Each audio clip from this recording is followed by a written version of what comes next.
Last chapter हमने कौन सा खत्म किया था? Gauss formula. अब हम आते हैं लाइन सिग्नल पढ़ने से पहले हम पढ़ेंगे इंट्रोडक्शन टू यूक्लिड ज्योमेट्री, जो कि चैप्टर 5 है किसका? एनसीईआरटी का। ठीक है, अब कुछ देखो, ये चैप्टर जो है पूरी तरह से थ्योरी बेस्ड है। ये जो थ्योरी इसकी है ये बहुत इंपॉर्टेंट थ्योरी है आने वाले चैप्टर्स के लिए। क्लियर? तो जो इंट्रोडक्शन है यूक्लिड ज्योमेट्री का, सबसे पहले जानते हैं ज्योमेट्री होती क्या है। ये कहते हैं ना ज्योमेट्री क्या होती है। देखो ज्योमेट्री दो ग्रीक वर्ड से मिलकर बना है। पहला क्या है? जियो, और दूसरा क्या है? मेट्रॉन। ये ग्रीक वर्ड है ना, जियो और मेट्रॉन। ठीक, जियो मतलब होता है अर्थ और मेट्रॉन मतलब होता है टू मेजर, मतलब कि अर्थ का जो मेजरमेंट होता है उसे क्या बोलते हैं हम? ज्योमेट्री बोलते हैं। ठीक है, अब यहाँ कहता है the word geometry comes from the Greek word geo which means earth and the metron which means to measure. अभी मैंने ये बताया है ना, तो मैंने बताया ना कि जियोमेट्री का यूज क्या होता है। हम नापने के लिए काम करते हैं, मेजरमेंट के लिए काम करते हैं। लिया कभी स्केल से लाइन खींच दिया, इतनी लाइन खींचो, तो वहाँ मेजरमेंट ही चल रहा है। किसका मेजरमेंट चल रहा है? अर्थ का। कोई भी चीज नापोगे, मान लिया अच्छा आपको सब कैसे अर्थ का मेजरमेंट चल रहा है, आप जमीन में लाइन खींचे तो लाइन जमीन के पीछे, अच्छा कॉपी जब लाइन खींचे तो ऐसे कॉपी खींचे तो क्या करेंगे? कॉपी जो लाइन खींचे वो अर्थ के पैरेलल ही तो है, पैरेलल टू अर्थ ही तो है, अर्थ के पैरेलल ही तो है। तो हुई ना कहीं से डायरेक्टली या इनडायरेक्टली किसका मेजरमेंट ही कर रहे हैं हम लोग? अर्थ का ही कर रहे हैं। तो measurement of earth is called geometry. Okay, अब इसकी डेफिनेशन क्या है जान लो। ये जो यूक्लिड ने सोचा कि जो ज्योमेट्री है ये एब्स्ट्रैक्ट मतलब एग्जैक्ट मॉडल है किसका? वर्ड का। एग्जैक्ट मॉडल किसका? वर्ड का, संसार का एग्जैक्ट मॉडल। ठीक है, विच वी कैन सी, जिसको हम देख सकते हैं अराउंड अस, हमारे चारों ओर। फॉर एग्जाम्पल ये बोर्ड है, उससे उसकी लेंथ होगी, मेजरमेंट से ही बनाए है ना। एग्जाम्पल के लिए notion of lines, plane, surface etcetera. Notion मतलब होता है कंसेप्ट। लाइन का कंसेप्ट इसी से आया, प्लेन का कंसेप्ट इसी से आया, सरफेस का कंसेप्ट इसी से आया। किससे आया? ज्योमेट्री से। कह दिया कि इस सरफेस को मेजर करो, तो ये सरफेस ही तो है। प्लेन क्या होता है? ये जो ऐसा एरिया जिसमें क्या हो, एरिया और एरिया, इसका एरिया हो यानी इसका लेंथ हो, इसका ब्रेथ हो, वही क्या कहलाता है? प्लेन कहलाता है ना।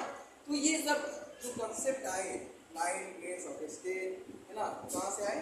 ज्योमेट्री से आए, जो कि एब्स्ट्रैक्ट मॉडल होता है किसका? वर्ड का। उसे क्या बोलते हैं? ज्योमेट्री।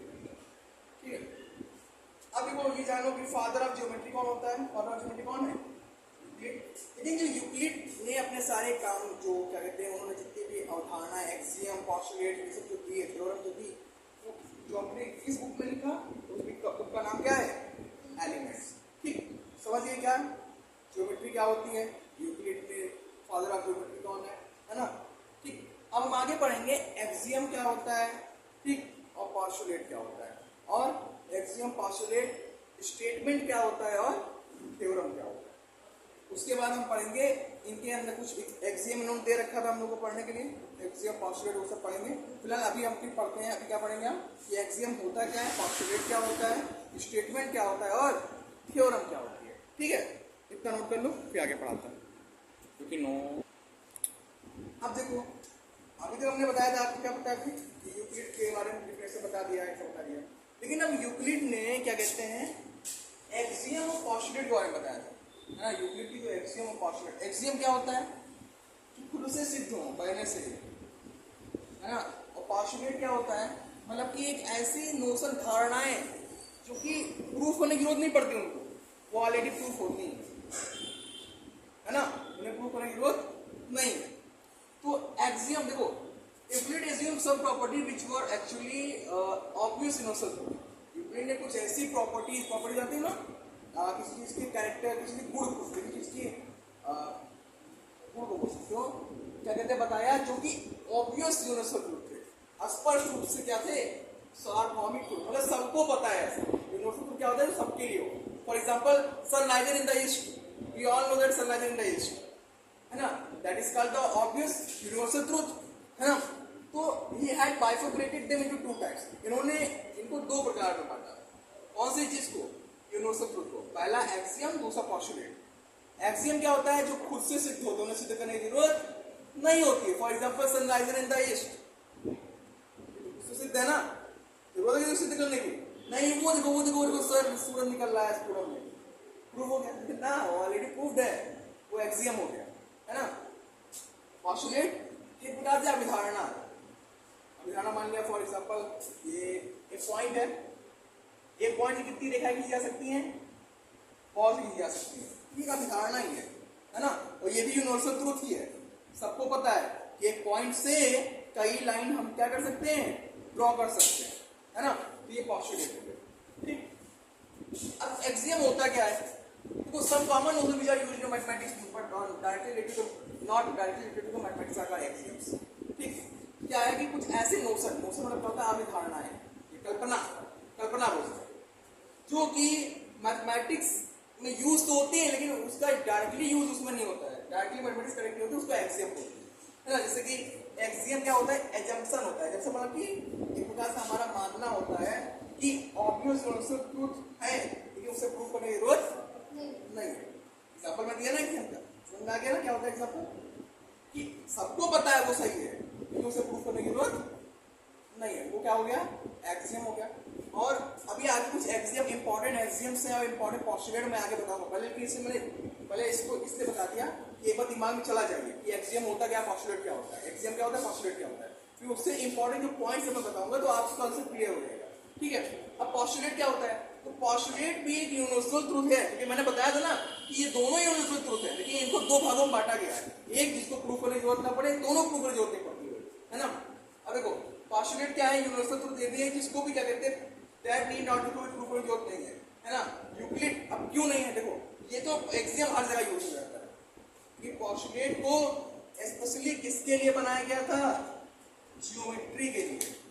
फॉर एग्जांपल कह रहे कि दो पॉइंट है ए और बी, ये पोस्टुलेट ये भी है, इससे सिर्फ और सिर्फ एक लाइन हम खींच सकते हैं, दो पॉइंट से सिर्फ एक लाइन गुजर सकती है और लाइन नहीं गुजर सकती, दोनों पॉइंट से। एक पॉइंट से तो अनंत इन्फिनिटी लाइन आप गुजर सकते हो, लेकिन दो पॉइंट में सिर्फ और सिर्फ एक ही लाइन गुजर सकती है, ये भी एक पोस्टुलेट है, दिख रहा है ना, हो गया, ठीक है। समझ गए ना एक्सियम और पोस्टुलेट क्या होता है, समझ गए डाउट। अब आते हैं स्टेटमेंट क्या होता है और थ्योरम क्या होता है, ये दो चीज पढ़ेंगे फिर बाकी कल, ठीक है। स्टेटमेंट क्या होता है, थ्योरम क्या होता है, ये पढ़ेंगे, ठीक है, इसे नोट कर लो। तो अब देख लो स्टेटमेंट क्या होता है और थ्योरम क्या होता है। अभी एक्सियम पोस्टुलेट बता दिया, तो स्टेटमेंट क्या होता है, स्टेटमेंट एक डिक्लेरेटिव सेंटेंस होता है, मतलब डिक्लेयर कर दिया है ना, कि या तो जो स्टेटमेंट हमने दिया है या तो जो सेंटेंस हमने बताया है या तो ट्रू है या तो फॉल्स है, लेकिन दोनों नहीं हो सकता। फॉर एग्जांपल कि अगर कह दिया कोई कि 6 जो है वो 7 से क्या बड़ा होता है, तो ये क्या हो गया, फॉल्स हो गया। अब कोई कह दिया क्या 7 जो है वो बड़ा होता है क्या कहते हैं 2 से, तो ये क्या है, ये तो ट्रू है तो फॉल्स होगा, लेकिन दोनों नहीं हो सकता, समझ गए। तो कुछ स्टेटमेंट ऐसे देता है, स्टेटमेंट दे दिया जैसे बहुत ट्रू फॉल्स देखा और उसमें स्टेटमेंट लिख के आता है ना। तो स्टेटमेंट में क्या होता है, या तो ट्रू होता है या तो फॉल्स हो, लेकिन दोनों नहीं हो सकता। और थ्योरम क्या होता है, तो एक ऐसा statement that can be proved to be true based on the known and proved proof facts. देखो क्या है, मतलब थ्योरम क्या होता है, ये भी एक स्टेटमेंट होता है ना, कि जैसे मान लिया स्टेटमेंट दे दिया कि जो sum of the all angle of the triangle है ना कितना होता है 180 डिग्री, अब इसे प्रूफ करो। तो हमें पता है कैसे कि 60 60 60 या कुछ भी हो सकता है, अगर इक्विलैटरल ट्राइंगल है तो उसके सारे सम्स क्या और सारे साइड्स एंगल्स क्या होते हैं, इक्वल होते हैं। तो ये सब स्टेटमेंट है, इसको हमें प्रूफ करना होता है ऑन द गिवन फैक्ट्स, ठीक है, वो हो गए हमारे थ्योरम। थ्योरम और भी होता है कि पाइथागोरस थ्योरम जैसे हो गया है ना। पाइथागोरस थ्योरम क्या है कि जो ये साइड्स होती है, सबसे बड़ी साइड, ये दोनों साइड के सम की क्या होती है, इक्वल होती है, तो इसे भी प्रूफ करना है। तो ये सब क्या हो गया, थ्योरम है, इसमें कुछ फैक्ट्स दिए होते हैं जो कि ट्रू होते हैं, उसके बेसिस पे ये प्रूफ करना होता है। तो इसमें क्या क्या दिया होता है, अगर थ्योरम होगा तो इसमें गिवन होगा, टू प्रूफ होगा, ये सब स्टेप्स होते हैं इसके, क्लियर। और बाकी आज के लिए इतना ही, बाकी अभी जो आगे हमें अभी और भी बहुत चीज पढ़ना है, पोस्टुलेट क्या 5 पोस्टुलेट 6 पोस्टुलेट वो पढ़ने हैं, एक्सियम पढ़ने हैं, है ना। और फिर क्या पढ़ना है हमें, लाइन, प्लेन, रे, angle and all these things के बाद एक्सरसाइज लगानी है, ठीक है। फिलहाल आज के लिए इतना ही, धन्यवाद।